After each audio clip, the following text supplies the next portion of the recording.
Rahab, the woman who sinned, but then obeyed and became part of the family. Joshua was ready to be strong and courageous.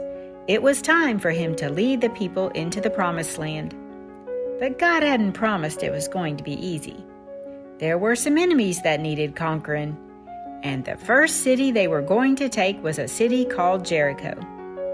Joshua secretly sent 2 of his fighter men to spy out the land. It was a dangerous job because the enemies in Jericho didn't want to be spied on. When you hear these stories, you need to know that today when we talk about the land and enemies, we aren't talking about fighting people for a piece of ground to live on. God's enemy, our enemy, is Satan, and God's land, his property, is our hearts and lives. So fighting sin and Satan to get them off God's land has to do with what you allow in your heart and life and in other people's hearts and lives. So keep that in mind as you listen. But this story is actually mostly about a lady named Rahab. Rahab was a lady who lived in that great big city of Jericho. The people of that city worshipped just pretend gods. Pretend gods!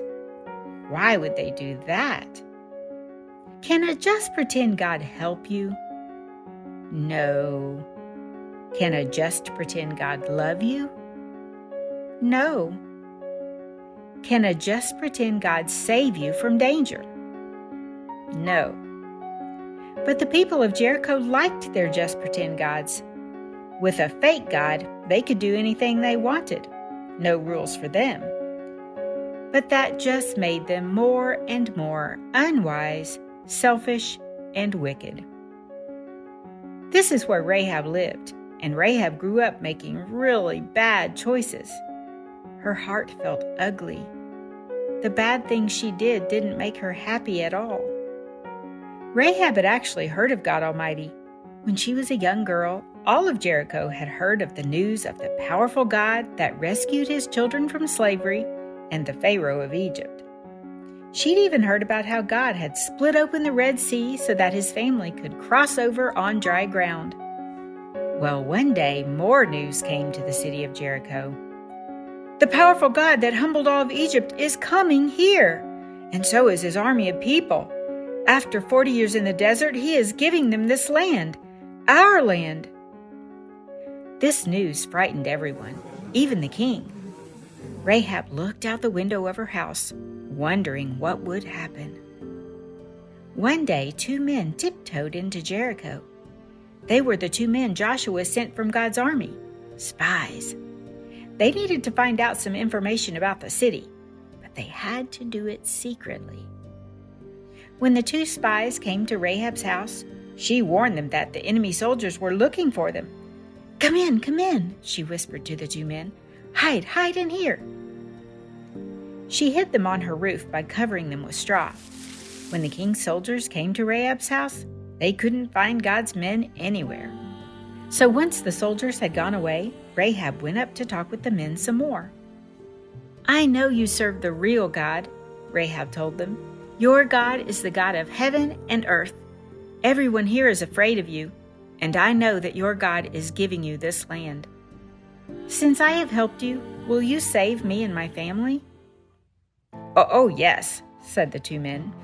Because you are helping us, our powerful God will protect you. But you must do exactly as we say. Gather your whole family into your house, and don't tell the king of Jericho what we're doing. Just put a red rope in the window to show which house is yours. When God's army comes, all of Jericho will be destroyed except for you and all your household. Rahab quietly lowered the men out her window so they could get back to Joshua and tell him what they learned. Later, she obeyed and crowded her family into her home. Rahab believed that the one true God would save them.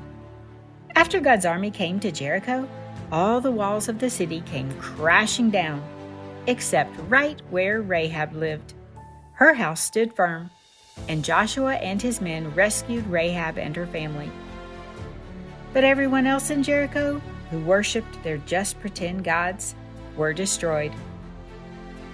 God was very proud of Rahab. Even though all of her life Rahab had sinned many times and been very bad and ugly, she had chosen to change. She saw with heaven eyes that with God and his family was the place to be. While everyone else in Jericho was disobedient and afraid, Rahab recognized God was God and cooperated with him by helping his family. She chose to trust and obey the one true God. God had a bright future planned for Rahab now. God adopted her and her whole household into his very own family. God honored her choices to please him in a special way, because when Rahab got married, her children's children's children's children got to be kings in God's family. And many years and children's children after that came the greatest king of all, Jesus. So it doesn't matter where we start in life, just where we finish.